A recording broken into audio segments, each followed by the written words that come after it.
اعوذ باللہ السمیع العلیم من الشیطان الرجیم بسم اللہ الرحمن الرحیم۔ ناظرین، ہم سورہ توبہ کا ترجمہ تلاوت کر رہے ہیں اور آیت نمبر 50 سے سٹارٹ کر رہے ہیں۔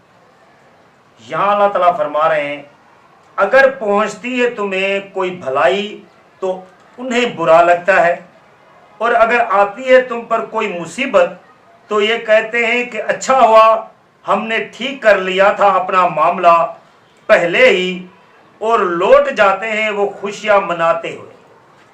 یعنی اللہ تعالیٰ حضور صلی اللہ علیہ وسلم کو بتا رہے ہیں اگر اے نبی آپ کو کوئی بھلائی پہنچتی ہے، اللہ تعالیٰ آپ کو کوئی بھلائی پہنچاتا ہے تو یہ ان کو برا لگتا ہے، اور اگر آپ پر کوئی مصیبت نازل ہوتی ہے اور کوئی آزمائش آپ پر آ جاتی ہے تو یہ کہتے ہیں کہ اچھا ہوا کہ ہم نے اپنے معاملات ٹھیک کر لیے تھے اور ہم اس آزمائش سے بچ گئے، اور وہ خوشیاں مناتے ہوئے لوگ واپس لوٹ جاتے ہیں۔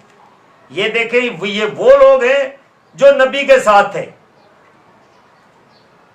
ابھی نبی کے ساتھ جو لوگ تھے جنہوں نے نبی کا کلمہ پڑھا ہوا تھا، اور وہ آج کل کی ٹرمز کی روح میں صحابی کہلائے جائیں گے، ان صحابیوں کی یہ حالت تھی کہ نبی پر کلمہ پڑھ کے نبی پر اگر کوئی بھلائی اترتی تھی تو ان کو غم لگتا تھا کہ نبی پر یہ بھلائی کیوں ہو گئی ہے۔ تو ایسے بھی تو صحابی تھے۔ تو آپ یہ کہتے ہیں کہ یہ کلمہ پڑھ لیا تو سارا کام سیٹ ہو جائے گا۔ یہ صحابیوں کی یہ حالت ہے جس کو یہ قرآن بتا رہا ہے۔ اور اگر نبی کو کوئی مصیبت پڑ جاتی تھی، کوئی آزمائش اللہ تعالیٰ کی طرف سے آ جاتی تھی تو وہ خوشی کرتے تھے، کہتے تھے کہ ہم نے اپنے معاملات سیدھے کر دیے کہ اچھا ہوا ہم اس مصیبت سے بچ گئے۔ وہ اللہ تعالیٰ کا شکر نہیں کرتے تھے اور نبی کے ساتھ نہیں رہتے تھے کہ آپ پر کوئی مصیبت آ گئی ہے تو پہلے ہمارے پاس سے آ جائے۔ یہ کن کا ذکر ہو رہا ہے؟ کوئی یہودیوں کا ذکر ہو رہا ہے؟ یہودی کافر اور مشرک تو پہلے ہی خوشیاں منائیں گے، ان کا ذکر کر کے اللہ تعالیٰ کیا بتائیں گے؟ یہ وہ ان کا ذکر ہے جنہوں نے آپ لوگوں کی طرح کلمہ پڑھا ہوا تھا، اور آپ نے تو خالی کلمہ پڑھا ہوا، وہ تو صحابی کی لسٹ میں تھے۔ لہذا آپ کلمے کی دھونس میں مت رہیں کہ خالی آپ نے کلمہ پڑھ لیا اور آپ کا بچاؤ ہو جائے گا۔ اگر خالی کلمے کی دھونس پہ رہو گے نا تو پھر آپ کسی مسلمان کا خیال نہیں کرو گے۔ کوئی ایمان والا دیکھو گے تو منہ سجا کے بیٹھے ہوئے ہوں گے آپ۔ اسی لیے تو مسلمان کو مسلمان کا احساس نہیں ہے۔ یہ خالی کلمے کی بات ہے، اسی لیے تو سیاستدان سارا ہڑپ کر کے بیٹھ جاتے ہیں۔ جاؤ کسی سرکاری دفتر میں تو کوئی بات سننے کے لیے تیار نہیں ہے، تو وہاں کوئی کلمہ گو نہیں ہے، کلمہ نہیں پڑھا ہوا ان لوگوں نے۔ کسی کو کسی کا احساس نہیں ہوتا اس وجہ سے، کیونکہ وہ انہوں نے صرف کالی کلمے کو دیکھا ہے۔ بس کلمہ پڑھو، جو مرضی ہے کرو، میرا بھی میرا تیرا بھی میرا، یہ کام رکھا ہوا ہے۔ پھر آگے اللہ تعالیٰ فرما رہے ہیں آیت نمبر 51 میں، کہہ دیجئے کہ ہرگز نہیں پہنچتی ہمیں کوئی برائی یا بھلائی مگر وہ جو لکھ دی ہے اللہ نے ہمارے لیے۔ اللہ ہی ہمارا مولا ہے، یعنی مددگار ہے، اور اللہ ہی پر چاہیے کہ بھروسہ کریں ایمان والوں کو۔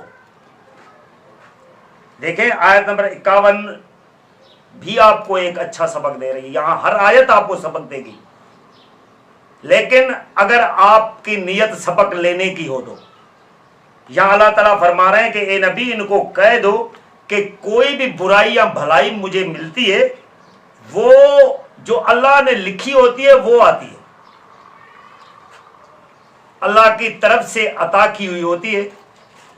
جو اگر کوئی برائی ہمیں مل جاتی ہے یعنی مصیبت مل جاتی ہے وہ ایک آزمائش کے طور پر ہوتی ہے، اور جو بھلائی ہوتی ہے وہ اللہ تعالیٰ نے انعام کے طور پر دی ہوتی ہے۔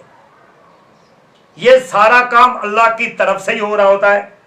پھر آگے والے الفاظ بہت معنی خیز ہیں کہ کہہ دو کہ اللہ ہی ہمارے لیے مددگار ہے، اللہ ہی ہمارا مولا ہے۔ یہ علی مولا نہیں ہے، ولی مولا نہیں ہے، اللہ ہی مولا ہے۔ یہ نبی کو کیا بتایا جا رہا ہے کہ کون مولا ہے؟ اللہ مولا ہے۔ آپ لوگوں کو یہ بات دماغ میں کیوں نہیں بیٹھتی ہے جو علی مولا کرتے پھرتے ہیں؟ یہ مشرکانہ کام ہے، یہ کلمے کی آپ لوگ توہین کر رہے ہیں، کلمہ پڑھ کے اور کام مشرکانہ کر رہے ہیں، کافرانہ کر رہے ہیں۔ تو اللہ تعالیٰ فرما رہے ہیں کہ بتا دو ان کو کہ اللہ ہی ہمارا مولا ہے۔ اور پھر آگے اللہ تعالیٰ فرما رہے ہیں کہ جو یہ ایمان والے ہیں، یعنی جو مسلمان ہیں، جن کے دل میں اندر ایمان ہے، جنہوں نے کلمہ پڑھا ہوا ہے، ان کو اللہ ہی پر بھروسہ کرنا چاہیے۔ یعنی ایمان والا جو ہوتا ہے وہ اللہ ہی پر بھروسہ کرے گا، اللہ کی ذات کو ہی سب کچھ مانے گا۔ اس نے کوئی میلاد کو کچھ نہیں ماننا، کوئی کنڈے کو کچھ نہیں ماننا، کوئی محرم نیاز وغیرہ کو کچھ نہیں ماننا، کوئی 17ویں 11ویں 13ویں 14ویں 15ویں کسی کو کچھ نہیں ماننا۔ اللہ کے حکم کو اس نے معتبر کرنا ہے، آگے رکھنا ہے۔ تو اللہ تعالیٰ فرما رہے ہیں کہ ایمان والوں کو اللہ پر بھروسہ کرنا چاہیے۔ آیت نمبر 52 میں اللہ تعالیٰ فرما رہے ہیں، کہہ دیجئے کہ تم منتظر ہو دو بھلائیوں میں سے ایک بھلائی کے ہمارے حق میں، اور ہم انتظار کر رہے ہیں تمہارے لیے اس بات کا کہ اللہ سزا دے از خود تمہیں یا ہمارے ہاتھوں سے، سو تم بھی انتظار کرو اور ہم بھی انتظار کرتے ہیں تمہارے ساتھ۔ یعنی ان منافق لوگوں کے لیے اللہ تعالیٰ فرما رہے ہیں کہ اے نبی ان کو کہہ دو کہ آپ دو بھلائیوں میں سے ایک بھلائی کے ہمارے لیے منتظر ہو۔ یعنی وہ دو طرح کی بھلائیاں تھی کہ اگر اللہ تعالیٰ یہاں ہمیں کوئی آزمائش میں ڈال رہے ہیں تو اس کا ثواب اجر ہمیں قیامت کے دن ملے گا۔ ہمیں اگر کوئی جہاد میں قتل بھی ہو جاتے ہیں تو اللہ تعالیٰ ہمیں جنت دے دیں گے، اور اگر ہمیں یہاں اللہ تعالیٰ انعام عطا کر لیتے ہیں تو یہ بھی ایک بھلائی ہے۔ تو یہ دونوں بھلائیاں ہیں، اس میں سے کوئی بھی اللہ تعالیٰ بھلائی دے سکتا ہے۔ آپ لوگ مثلا وہ جو یہاں کوئی آزمائش اللہ تعالیٰ ڈال رہا تھا تو وہ اس کو مصیبت سمجھ رہے تھے، لیکن اللہ تعالیٰ نے اس کے لیے بھی بھلائی کا لفظ استعمال کیا ہے، کیونکہ اس کے لیے جو انعام ملے گا اس کو قیامت کے بعد ملے گا۔ مسلمان کا تو ایمان ہے کہ مرنے کے بعد اللہ تعالیٰ کی طرف سے مجھے جنت میں داخل کیا جائے گا، کیونکہ وہ جو قرآن جس عقائد کی بات کر رہا ہے، ایمان والا مسلمان اس قرآن کے عقائد پر کھڑا ہے۔ لازمی ہے جب قرآن کو فالو کر رہا ہے تو اس کو اپنے اللہ پر ایمان ہے کہ اللہ نے جو باتیں کی ہیں اس پر اللہ تعالیٰ قائم رہیں گے، کیونکہ اللہ تعالیٰ اپنی سنت کو، اپنی بات کو تبدیل نہیں کرتا۔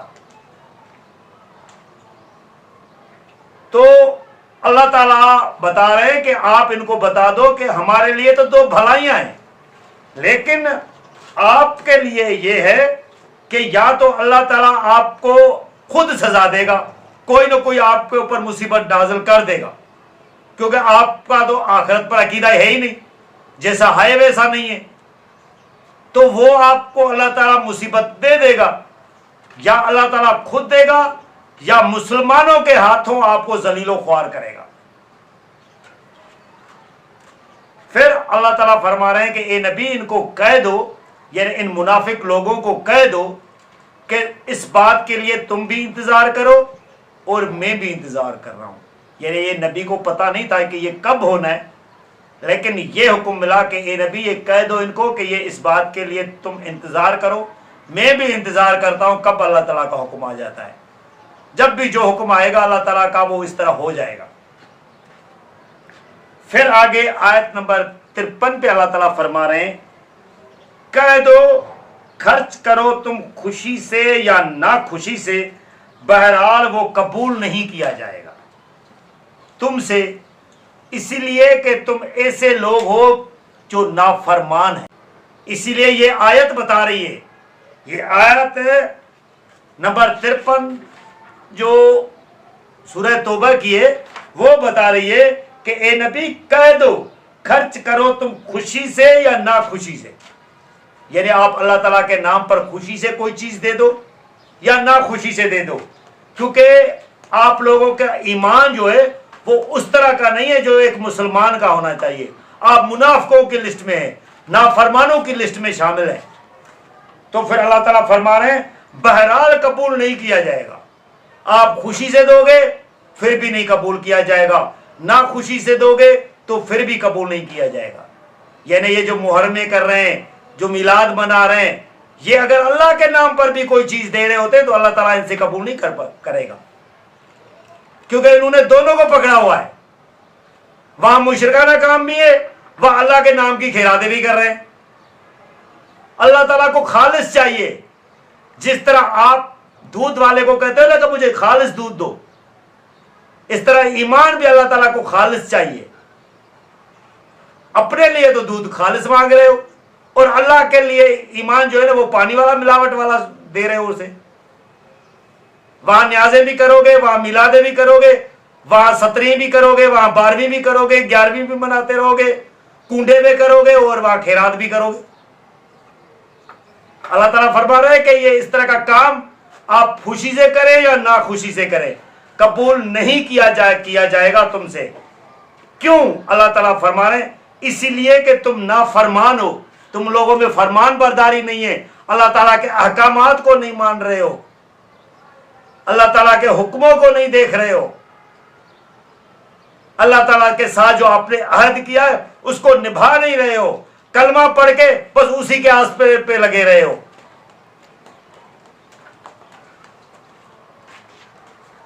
پھر آگے آیت نمبر 54 میں اللہ تعالیٰ فرما رہے ہیں اور نہیں کوئی چیز مانے ان کے لیے اس بات میں کہ قبول کیے جائیں ان سے ان کے دیے ہوئے مال، مگر یہ کہ انہوں نے کفر کیا ہے اللہ اور اس کے رسول کے ساتھ، اور نہیں آتے ہیں نماز کے لیے مگر وہ سستی اور کاہلی سے، اور نہیں خرچ کرتے مگر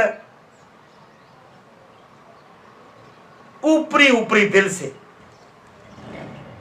یعنی یہاں اللہ تعالیٰ فرما رہے ہیں کہ اللہ تعالیٰ نے اس وجہ سے یہ ان کے مال قبول کرنے سے انکار کیا ہے کہ انہوں نے اللہ اور اللہ کے رسول کے ساتھ کفر کیا ہے، انکار کیا ہے، اللہ تعالیٰ کے احکاموں کو نہیں مانا ہے، اللہ تعالیٰ کے ساتھ جو وعدہ کیا ہے کلمہ پڑھ کر اس وعدے پر یہ قائم نہیں رہے ہیں، تو پھر اللہ تعالیٰ نے اس انکار کی وجہ سے ان کے مالوں کو بھی ٹھکرایا ہے کہ نہیں قبول ہوگا آپ کا یہ مال۔ پھر آگے اللہ تعالیٰ فرماتے ہیں کہ یہ نماز کے لیے بھی آتے ہیں تو سست ہو کر، اور اگر کوئی خرچ بھی کر دیتے اللہ کے نام پر دے دیتے تو اوپری کوئی دے دیا، کوئی 10 روپے دے دیے، کوئی 5 روپے دے دیے، کوئی 2 دیگیں دے دی۔ وہاں جو محرم کی دیگیں لگاتے ہیں تو بڑا ان کا تکرب ہوتا ہے ان کے دل کے اندر کہ بھئی اس کا چاول بھی نہ گرنے پائے۔ وہاں میلاد کر رہے ہوتے ہیں تو بڑا وہ دل کے ساتھ وہ کر رہے ہوتے ہیں، لیکن اگر اللہ کے نام پر کسی کو 10 روپے دے دیے تو جب تک اس کو 10 مرتبہ جتائیں گے نہیں تب تک وہ ان کے پیٹ کا درد نہیں اترے گا۔ تو لہذا ناظرین ہم یہ ویڈیو آیت نمبر 54 پر کنکلوڈ کر رہے ہیں، اور آگے سورہ توبہ میں آیت نمبر 55 سے اللہ تعالیٰ کیا فرما رہے ہیں ہم آپ کو اگلی ویڈیو میں بتائیں گے۔ جزاک اللہ۔